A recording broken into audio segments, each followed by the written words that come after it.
Okay, everybody, this is once again, we have a double Parsha, the last two Parshios in the book of Bamidbar, and collectively, this is the actually largest Torah reading of the whole year, when the two Parshios are added together. Obviously, when you have two Parshios, it's very hard to pick the topic because there are so many different topics. I want to mention two things, one thing quickly and one thing a little more elaboration. One of the great books that the Rambam wrote is a book called Sefer HaMitzvos, which is a listing of the 613 commandments with very brief explanations, meaning in the Mishnah Torah you have all of the halachos of everything. Sefer HaMitzvos, it's more than a listing, it's a listing with a brief explanation. And it's divided into three parts. Part 2, you'll see why I skipped part 1 in a moment. Part 2 is a listing of the 248 positive commandments. Part 3 is a listing of the 365 negative commandments. 248 and 365 equals 613. So what, you may ask, is part 1? Part 1 is actually very, very fascinating. It's the Rambam's enunciation of the principles that he used in counting the commandments. Because it's not so simple. We have this rabbinic tradition that there are 613 commandments in the Torah. I mean, the Torah itself does not use that number, but the problem is, if you count every single time God gave a commandment, God commanded Moshe something, you're going to get a lot more than 613. You're going to get something like 5,000. So there has to be some theory, so to speak, as to how you count things. So for example, I'll give you one example. When the Torah says you bring a sin offering, there are like 20 commandments in that. You shall slaughter it, you shall sprinkle the blood, you shall burn the fats, you shall eat the meat. Well, do I count that as 5 mitzvahs or 20 mitzvahs? So the Rambam develops, he's the first one that did it. He was not the first one who made a list of commandments, but he's the first one that enunciated what you might call scientific principles for how you count it. So he'll say, for example, there is a mitzvah to bring a sin offering, but that has many steps. You don't count each step as a separate mitzvah. Shabbos, right? There are 39 malachas you're not allowed to do. But I don't count, there's a negative commandment to cook, and a negative commandment to write, and a negative commandment to harvest, and a negative commandment to shecht, to slaughter. Because you see what's going to happen. Once you start counting it that way, you're going to get a lot more than 613. So the Rambam says, there's a commandment, thou shalt not do malacha on Shabbos, and that commandment can be violated in 39 ways, but we don't count the individual ways as separate commandments. Or, how do you deal with repetitions? A lot of times, prohibitions are repeated. For example, the Torah says 5 times, thou shalt not eat blood. 5 negative commandments in different places, do not eat blood. So do I count that as 5? No, I count that as 1 that was repeated 5 times. Again, this is a fascinating study in and of itself. It's not really the subject. You'll see in a moment why I'm bringing it up. But I'm using the word scientific in a non-pejorative way. In other words, the Rambam is the very first one who made mitzvah counting into a science by articulating definitive principles by which you figure out when do you combine, when do you separate. Another very good example is this. The Rambam counts wearing head tefillin and hand tefillin as 2 separate commandments, because the Torah says you shall tie it on your arm and do it between your eyes, 2 different commandments. And yet, when it comes to lulav and esrog, when the Torah says you shall take a lulav and an esrog and hadassim, the myrtles, and the willow, that's only 1 mitzvah. So what's the difference? Why do I count Rosh, Yad and Rosh of Tefillin as 2 commandments? And why do I count Lulav, Esrog, Hadas, and Arava as 1 commandment instead of 4? So the Rambam gives you a very logical argument. You really don't know how to count them until you know the halachos. And here's what we mean. What is the halacha if I only have my hand tefillin and I don't have my head tefillin? Or I only have my head tefillin and I don't have my hand tefillin?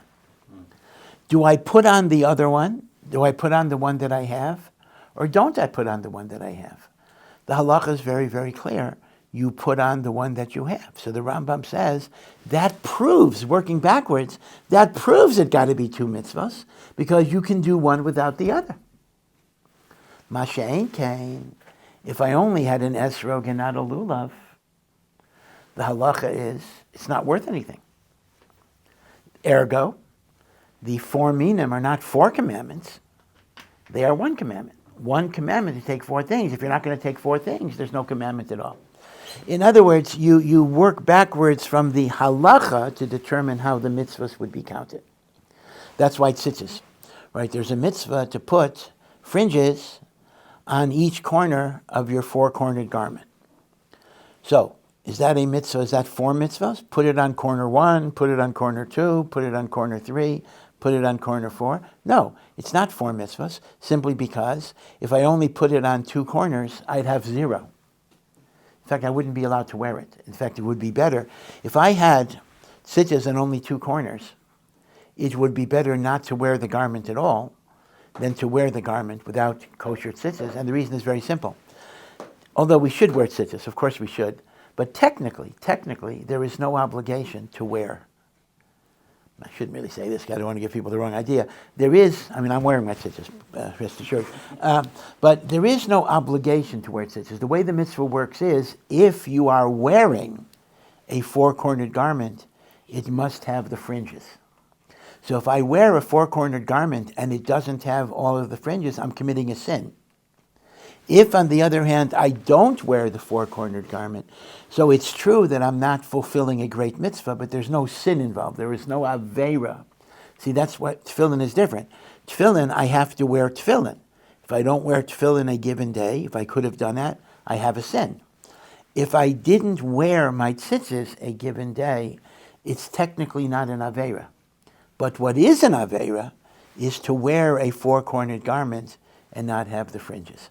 And that's why tzitzis is only counted as one mitzvah, to have 4 fringes, or 4 tassels on the 4 corners of your garment. Okay, be it as it may, Chelek Aleph is really a very unique contribution to rabbinic literature, because almost like nobody did it before the Rambam, and very few people have done it afterwards. Okay, now, the great gadol of the next generation, right after the Rambam, who's Maimonides, Rav Moshe ben Maimon, is Nachmanides, Rav Moshe ben Nachman, who is also abbreviated as Ramban, right? So sometimes you get them mixed up. There's Rambam and there's Ramban. Their lives did overlap, actually. The Ramban was born and his childhood overlapped with the end of the Rambam's life, but they did not know each other, and the Ramban became a great rabbi after the Rambam died. They lived in 2 different milieus, very interestingly enough. The Rambam spent most of his life in Cairo, in Islamic Egypt. Ramban spent most of his life in Catholic Spain. But at the end of the Ramban's life, he actually came to the land of Israel. So the Ramban, now it's an interesting anomaly. Rambam died in Egypt, but we know that he's buried in Israel. The grave of the Rambam is in Tiberia. Ramban, we know, both lived in Eretz Yisrael and died in Eretz Yisrael, but for some reason we still have a little bit of uncertainty where his grave is. Some people will give you different identifications, but we just don't have the certainty. It's always been a little peculiar to me why someone as great as the Ramban, his grave would not be identified. But the Rambam's grave is in Tiberia, and if you've been up there, in the old cemetery of Tiberia, it is next to Rabbi Akiva's grave, and some say the Ramchal, but that's also an uncertainty. There is a kever identified as the Ramchal's kever in Tiberia, but most historians say the Ramchal was buried in Akko. So the Ramchal actually has 2 designated grave sites, but we're not entirely sure where the Ramchal is buried. But the Rambam for sure is buried in Tiberia. Just as a little aside, it has nothing to do with the Shiur. The Rambam died in Egypt. So the Rambam wanted to be buried in Israel. We understand being buried in Eretz Yisrael is a good thing. But Tiberia is pretty far. I mean, if you're going from Egypt up the Mediterranean coast and then you would just go a little east, Jerusalem would be the the more logical place. Why all the way up in Tiberia?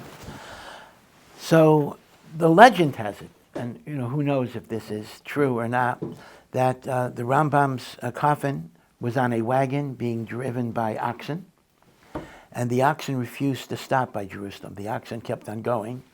They couldn't be stopped until Tiberia, and the significance of Tiberia was the seat of the last Sanhedrin. After the destruction of the temple, they moved north, and the Sanhedrin are the preservers of the oral law. And the Rambam was considered to be also a preserver of the oral law, so he would be buried in proximity. That was the Hashgacha Pratis, the divine providence, that he would be buried adjacent to Rabbi Akiva, who was also the great teacher of the oral law and the like. So the Rambam is not buried in Jerusalem. Okay. Be it as it may, though, I'm bringing this up. This is a long introduction, but hopefully you get some useful information from it. That Ramban wrote a critique on the Rambam's Sefer HaMitzvos by arguing that the Rambam left some mitzvos out. Now, you understand the difficulty in that type of cheshbon, because if you are wedded to the number 613, and the Rambam managed to count 613, and Ramban is coming in and saying, you left some out. So for every one the Ramban adds, he has to figure out how you take one off. Because if there's 613 before the Ramban's comments, then the Ramban is making it 614, 615, 616. So it's a kind of I'm using the word game, but again, not in a non-pejorative way. It is kind of a game in which every time you add, you also have to figure out a subtraction. And the Ramban does that. The Ramban fools around with we shouldn't use that for Torah, but he fools around in the sense of manipulating the different lists. But the thing I want to share with you is one of the mitzvahs Ramban adds, which is very significant. And that is, the Ramban adds a mitzvah called Yishuv Eretz Yisrael, living in the land of Israel. Maimonides does not count that as a mitzvah. There is no mitzvah in the Rambam's list called living in Eretz Yisrael. The Ramban says that should be counted. So this is a huge, famous machlokes. Is living in the land of Israel a mitzvah? Rambam, well, again, he doesn't say it's not. That's going to be a problem also, but he does not count it as a mitzvah.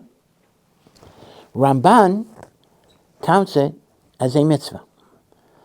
Now, you may ask me, where is it written as a mitzvah? Or a mitzvah has to be something written in the Torah. The answer is, it is in Parshas Masei. Parshas Masei is the second of the two parshiot that we're going to read. And remember, in Parshas Masei, Moshe is given the boundaries of Eretz Yisrael.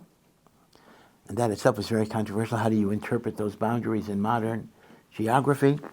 You do understand, I hope everybody understands, that the boundaries of Eretz Yisrael are not the same at all as the boundaries of Medinat Yisrael. The modern political boundaries of the land of Medinat Yisrael, the state of Israel, is not the same as the halachic boundaries of Eretz Yisrael. And that works in both directions.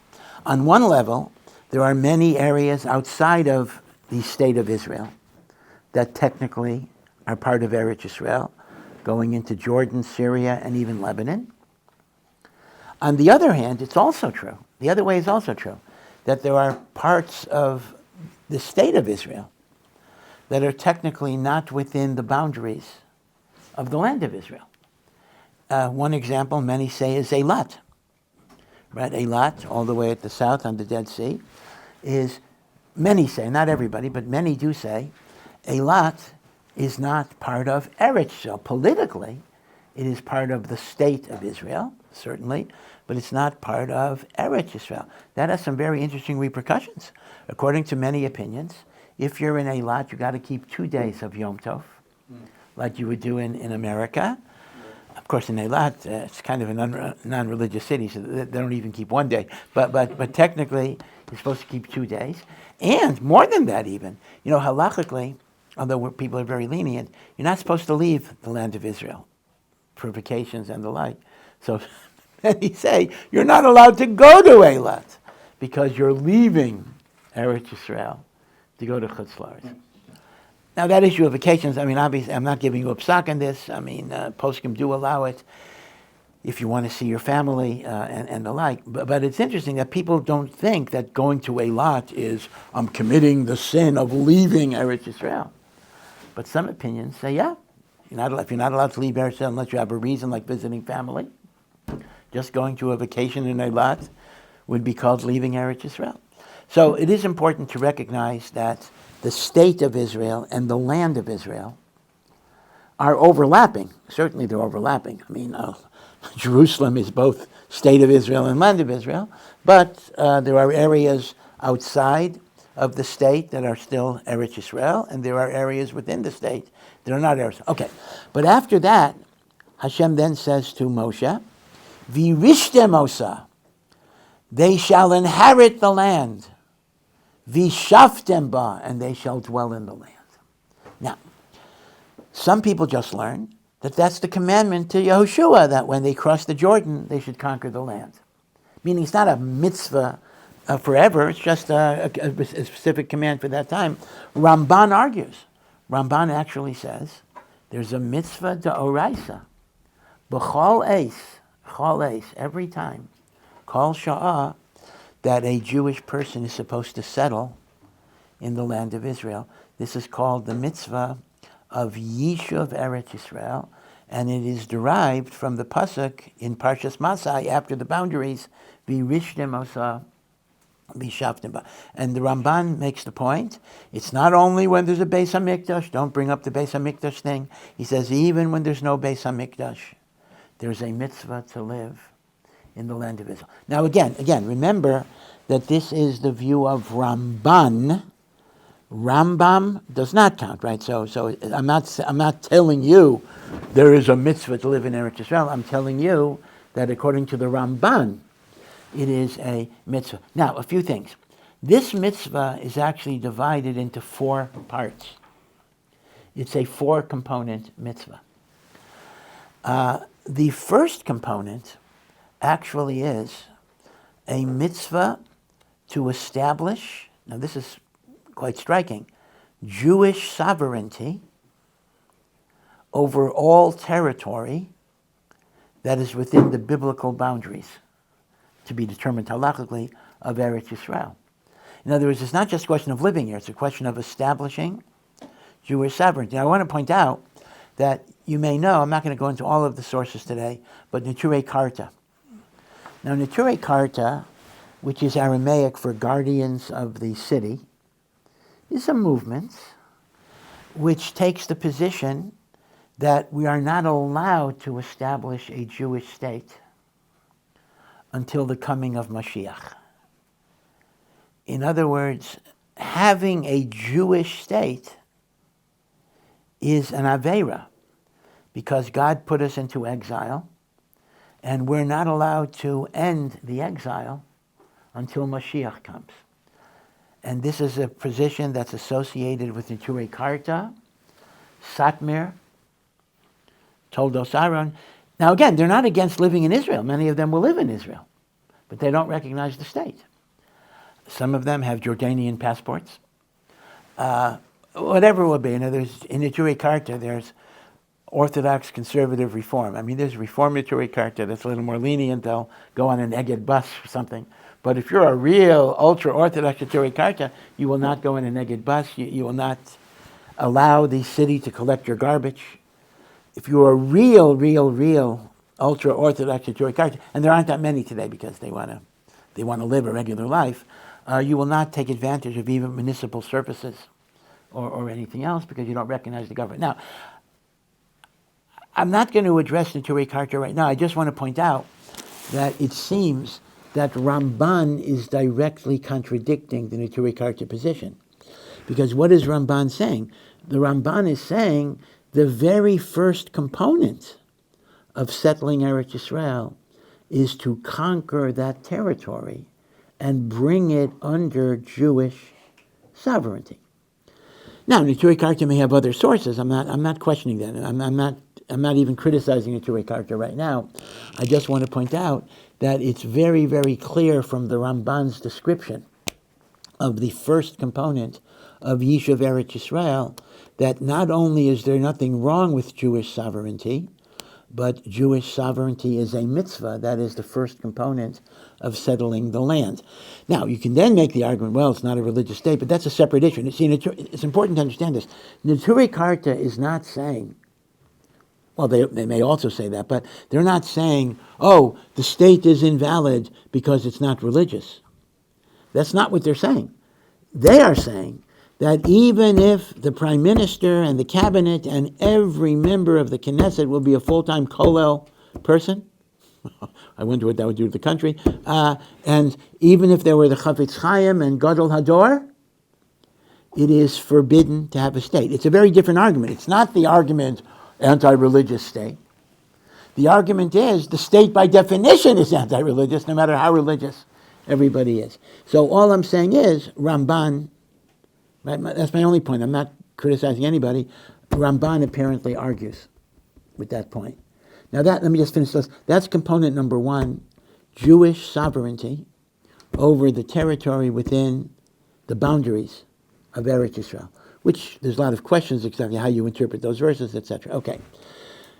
Subcomponent number two is that even when we have land under our sovereignty, we should not leave it desolate or empty, but we should build it up either residentially, agriculturally, industrially, recreationally, meaning to say, don't just leave it empty. And that's why they say, beautify it, make it something productive and useful. That's why, in effect, when you give money to Jewish National Fund to plant a tree in Israel, even if you're living in America, you are, in a sense, contributing to the living in Eretz Yisrael because you're fulfilling the second aspect of beautifying the land and making it more fertile and not simply abandoning it. You know, this was an old issue with the Negev that goes all the way back to Ben-Gurion's time in 1948. You know, the Negev is a pretty large percentage of Israel's land. And to this day, it's largely, not totally, but it's largely a barren desert. And Ben-Gurion had this dream back in 1948 that he was going to turn the Negev into, farmlands and orchards and big cities. And a tiny little bit of that was done. It was done, but largely not. Largely the Negev is just expanse of desert inhabited by Bedouins that are moving around from place to place. So unless there's a security reason for that, the Ramban would say that's not proper, that it's not enough to have sovereignty over the land, but you got to make it into something beautiful. In fact, that's one of the tragedies of Gaza before October 7th, putting that aside. That is when Israel turned over the Gaza area to the Palestinian Authority, Hamas, whatever it would be, they turned over greenhouses and gardens and orchards. They had taken this desert area and they totally beautified it. It was beautiful, beautiful, beautiful. And they just turned it over. And within a few months, the whole thing was destroyed. I don't know why they destroyed it. They just destroyed it. They ransacked it. They took something that was mamash beautiful, for which millions of shekels or millions of dollars had been invested, and it was totally destroyed. It's an awful thing that they're so committed to destroy Israel, they divert food, water, supplies away from their population in order to dig the terror tunnels by which they could enter Israel and kill. That's what it is. It's more important to kill Jews than to feed your own people. And as has been well said many, many times, Hamas has a built-in incentive for their people to suffer, because that could fuel grievances and rage against Israel by the suffering that Hamas itself is causing. So talk about human shields. The notion of human shields isn't just ammunition. It means that basically we will starve our population so they will be angry at the Jewish people and angry at Israel. That's their technique. While the leaders of Hamas are in Qatar or wherever they are, living, billion-dollar lives and not suffering with their own people. Okay, be it as it may, I just want to list the Ramban. So component number one is Jewish sovereignty. Component number two is to make the land productive, useful, beautiful. Component number three is to live here. That's the one that most people are familiar with. A mitzvah to live here. So Ramban actually counts a mitzvah called living in the land of Israel. Now, the obvious question that you might ask me is this. If it is Ramban's position that there's a mitzvah to live in the land of Israel, why didn't he move here until the very end of his life? And even the circumstances of his move is only because he was forced. How did the Ramban get to Israel? The Ramban is living in Spain. So there's a very famous, again, historical event where there was an apostate Jew who converted to Catholicism and became a friar. And he knew a little Talmud and knew the Jewish Tanakh, and he wanted to prove from those sources that Jesus is the Messiah. And he wanted to have a public debate with the Jewish rabbi, like a missionary, to kind of prove the rabbi wrong. So the Ramban was summoned by the king, King James of Aragon, to enter into a debate with this Jewish friar. And this was a famous debate. In fact, they made, I think, a movie out of it, a Broadway show. It's called The Disputation, or The Disputation at Barcelona. And the Ramban gave us a record of the questions, the answers, the debates. The Ramban actually gave us a record of it. Now, what happened was the Catholic clergy were not very happy with it. They wanted to pull the plug as it was going on because they figured that Christianity is so logical and so provable that the Ramban is going to be a loser, etc. But the Ramban is kind of defeating them with every argument. So like in the middle, they wanted to, let's just pull the plug on this one, as it were. And the king, however, was very interested in the discussion. So the king ordered the discussion to go on. And after 3 days, it's kind of like American Idol, the audience votes, like who is the one that won the debate. So the Ramban was adjudicated the winner of the debate.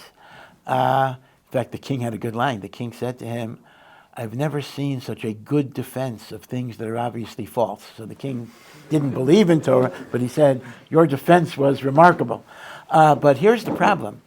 The Jesuits demanded that the Ramban be executed for defaming Christianity. So that's the good news and the bad news. The good news is he won the debate. The bad news is they wanted to kill him because he defamed Christianity. So the king liked the Ramban personally. So the king himself, it's a funny thing, even though he was king, but the truth is the Catholic Church were more powerful in those days than even the king. So the king negotiated a compromise that if Ramban would simply leave the country, they would not demand his death.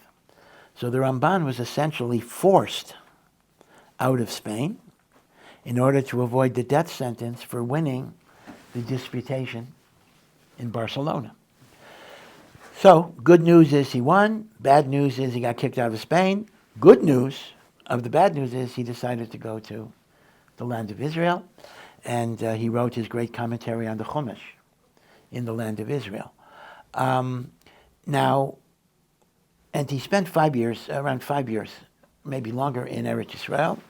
And we actually have a letter the Ramban wrote, what he saw. Now remember, this is in the 1100s. He says the land was totally desolate. He says there was not even a minion of Jews in Yerushalayim. Some of the land was occupied by Islam, some Christian. It was split. It was during the period of the Crusades, etc. It was very, very dangerous.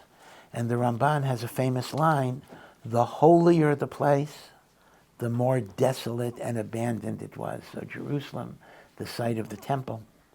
There was no Kaisel Plaza like you have today.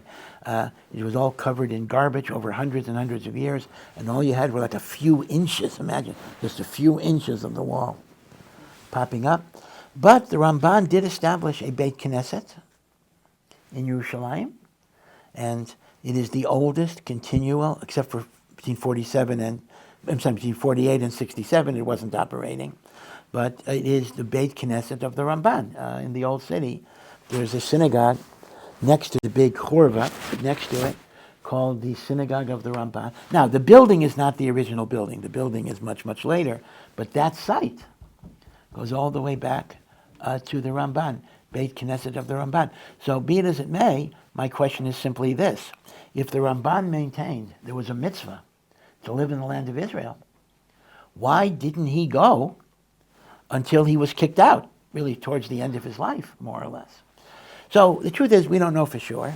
It's really a guess, but there are two possible explanations. Explanation number one is that in those days, going to Israel was literally a matter of life and death.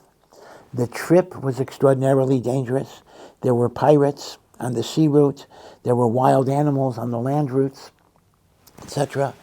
And even if there's a mitzvah to live in Eretz Yisrael, you don't have to endanger your life. Now, people sometimes use that argument today, but you see it's kind of a false argument. People say, can't move to Israel, it's too dangerous. Well, yeah, I mean, it's dangerous in the sense that we have wars and the like, but to simply say, I can't walk out in the street because I'm going to get shot to death, Baruch Hashem, that's not the way it is. If anything, the United States might be more dangerous than Eretz Yisrael in terms of daily life. Now that you have Dami in New York and whatever it is. But in the Ramban's time, there was a genuine pikuach nefesh, both in terms of the trip and once you got there. I mean, there were Muslims just indiscriminately murdering people. There were Christians doing the same thing in the Crusades. So one might say you're exempt because of pikuach nefesh, which is legitimate. The other rationale is this. The Ramban was considered to be the greatest rabbi of the generation. And in those days, you didn't have email, you didn't have Zoom. You needed a personal contact. If he were to be in Eretz Yisrael, people who needed his advice, because there were very few Jews in Israel.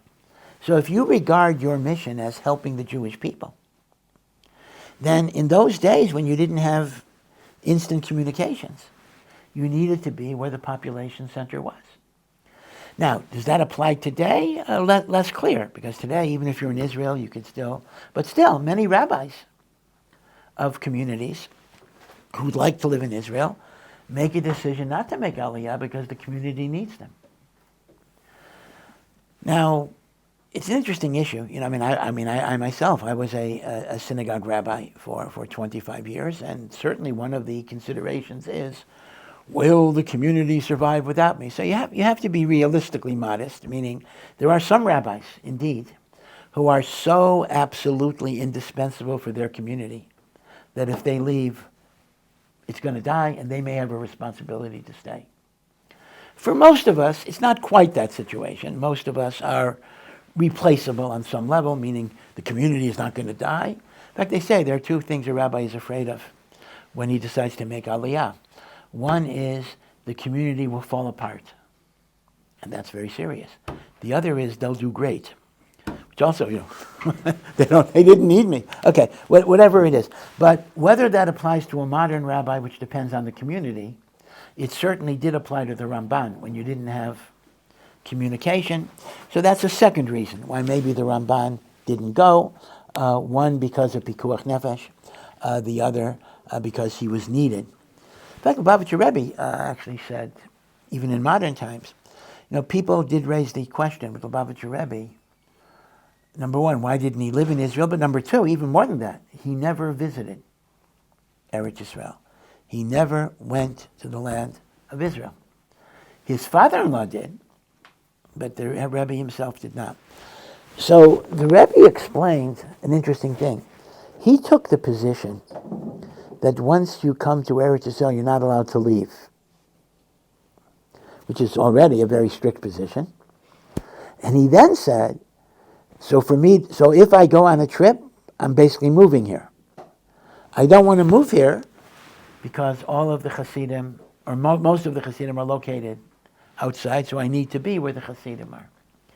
So it's interesting, he used that argument even Bizman Hazeh when you do have instantaneous communications. Now, one could question whether that would be so. Okay, but that was his position.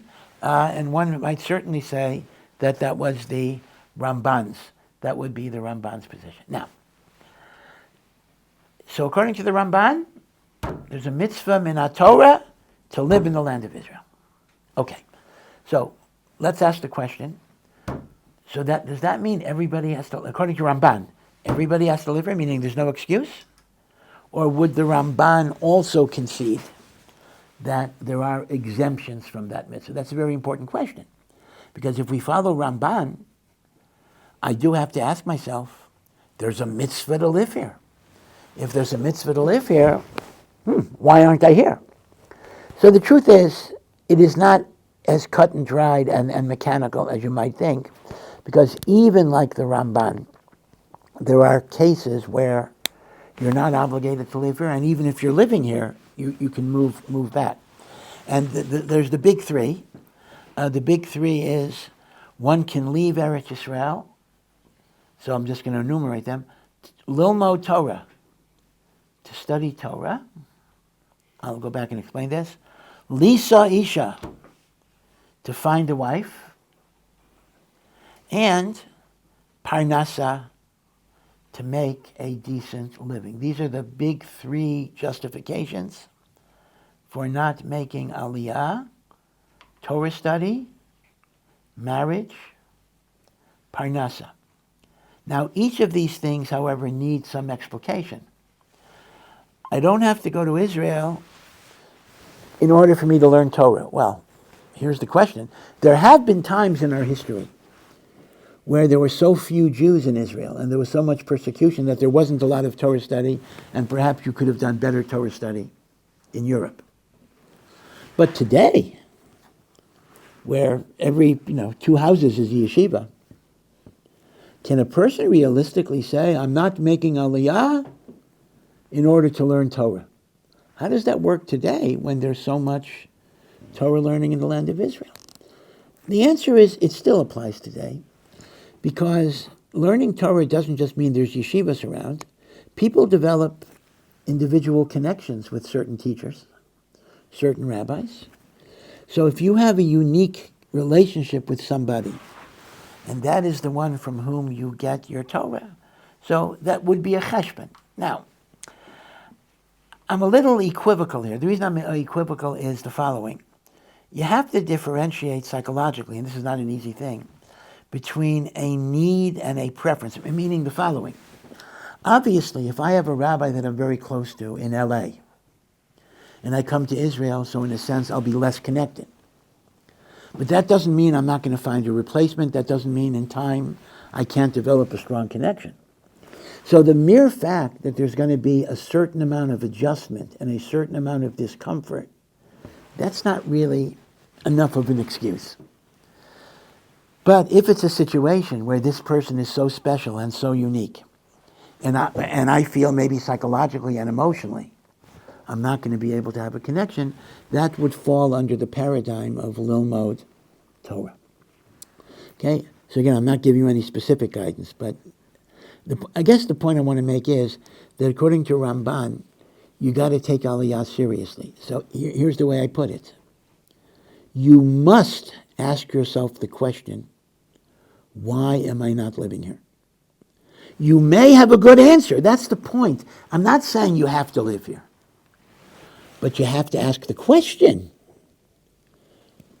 You can't just ignore it. I mean, too many Jews, even Orthodox Jews, ignore the question and don't even think about it.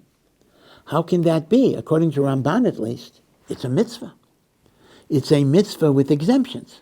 So I then have to figure out, do I have an exemption? And you might.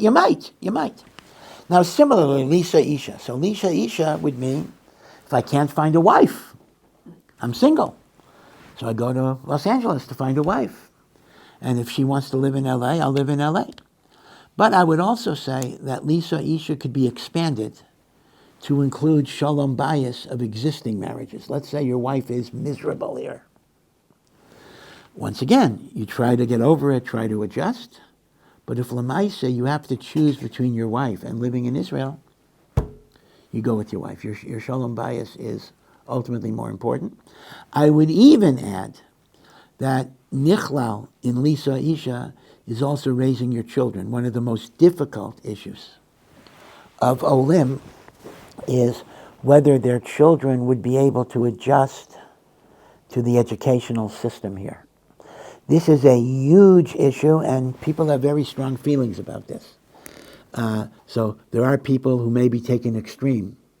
They try to scare you from Aliyah. They say, you take your kids to Israel, they're going to become they're not going to be assimilated to the Israeli society, they're going to hate Torah, they're going to hate Yiddishkeit. It is forbidden for you to make Aliyah because you're going to ruin your kids. And then there are other people that say, how can you leave them in America? Of course you take them here. What's the truth? The truth is the middle, as you would always expect. Sometimes you don't, and sometimes you do. So it's not a mechanical thing. Don't take your kids to Israel because they're going to become, I get this mail all the time. I'm a very moderate Aliyah person. I mean, you can see, I hope you see from the way I'm talking, I'm not telling you, you got to be here. But I get letters saying, how dare I brainwash impressionable Balei Tshuva to tell them they have to move to Israel where they will have a life of misery, if not death. And I'm abusing my position as a teacher in Ohr Somayach by brainwashing you guys that you have to live in Israel.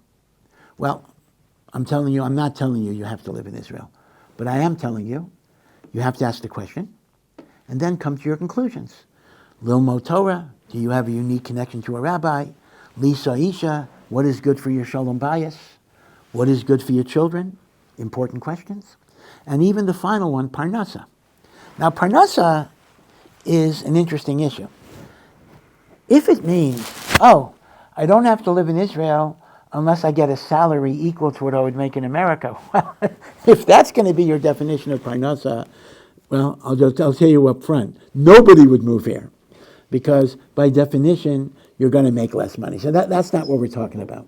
We're not talking about, can I get the same money I would get in America? There are some exceptions. Some people actually can, but that's the old joke.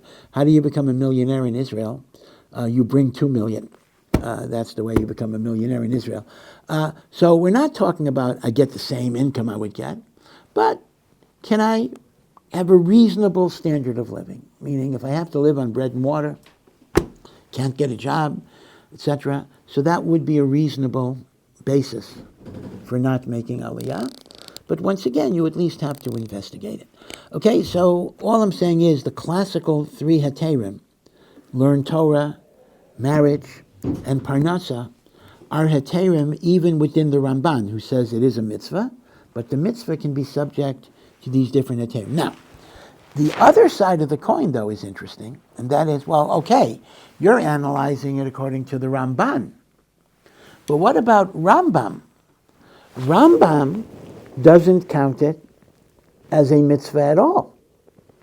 So maybe that's the answer to people who don't want to make Aliyah. They say, okay, you're telling me I got to go like the Ramban. But who says the halacha is like the Ramban? Maybe the halacha is like Rambam, who says there's no mitzvah. That's a possible argument. Indeed, there may be an argument, but I want to point out that even the Rambam, who says there's no mitzvah per se, the Rambam does talk about the spiritual greatness of living. It's not like the Rambam says, don't bother about Eretz Yisrael. The Rambam himself talks about the spiritual holiness of the land of Israel. And indeed, some actually learn that even the Rambam admits it's a mitzvah, but he doesn't count it because it's a super mitzvah. It's so important that it encompasses the whole Torah. So that's a machlokas within the Rambam, if even the Rambam would say it's a mitzvah. Okay, so there's a lot more to talk about this. I didn't expect I would spend the whole shiur on it. I had another mitzvah I wanted to talk about, but okay. But I think it is important to know, and again, not that I have to spend time clearing my name. It's not that important for me to do it. But again, as I say, I will repeat what I said. You must ask the question, even though you legitimately could have answers. To simply ignore the gift that Hashem gave us of Eretz Yisrael and don't think about it and don't ask the question is irresponsible, and essentially it is spitting Kavyochel in God's face that He gave us this opportunity that even Moshe Rabbeinu didn't have to come to the land. and how can we not take advantage of it? But as I say, if at the end of the day, your life circumstances fall under these particular conditions, and there may be other conditions as well. Your parents might be ill, you may have elderly parents that need you. That's a valid consideration. Now, the one thing I will say, though, is interesting. There is no parental veto based on kibbud aviyim, meaning, what if your mom and dad just say, I don't want you to go, and the Torah says, honor your father and mother. So you can't go, because it's a violation of kibbud aviyim. Well, sorry, Mom and Dad. The halacha is very, very clear that, at least according to the Ramban, if living in the land of Israel is a mitzvah, it does override honoring your parents. I mean, the same way, if your parents would tell you not to keep Shabbos, you wouldn't listen. If your parents tell you not to make Aliyah, there's no kibbud aviyim there because they're telling you not to do a mitzvah. However, just because there is no parental veto of kibbud aviyim doesn't mean that parental wishes aren't relevant. If they're very depressed, if they're very sad, if they would be heartbroken, if they're old, if they're feeble, that's a different set of cheshbonos, and that may indeed be a basis for not making aliyah. So all I was saying was, they don't have an automatic veto based on kibbud aviyim, but you certainly have to consider the individual circumstances of how they will react to that. That's an important point. Now today, in a way, remote aliyah is easier than it used to be because there's Zoom, there's all sorts of communication you can still have, which in the olden days, even 50 years ago, all you had at most were long distance phone calls and the connections weren't even that good. Today it's a bit of a new world. I know grandparents who actually have daily eating with their grandchildren. Like them, they may be eating breakfast, supper. They may be eating a different meal based on the time zones, but they literally have FaceTime together every single day. I have not managed that somehow with the different schedules of my own grandchildren, but I know some parents who are better organized who do it. So some of the parental anxiety can be assuaged with that type of contact, but still, as I say, parental needs are very, very important, but it's not a veto. It's not a veto of kibbud aviyim. Okay? So, again, just to remind you, the reason I brought this up today is that the very source of the mitzvah of living in the land of Israel, according to Ramban, is from Parshas Masei, where Hashem said, V'yirishtem Masei, you shall inherit the land, V'shaftem ba, you shall dwell in the land. So Parshas Masei is the source of a very, very great mitzvah called Yishuv Eretz Yisrael, but once again, Maimonides does not count that. Okay, you all be well. Have a good Shabbos. Thank you for listening to this Ohr Somayach production. To find out more and to partner in our mission, please visit ohr.edu.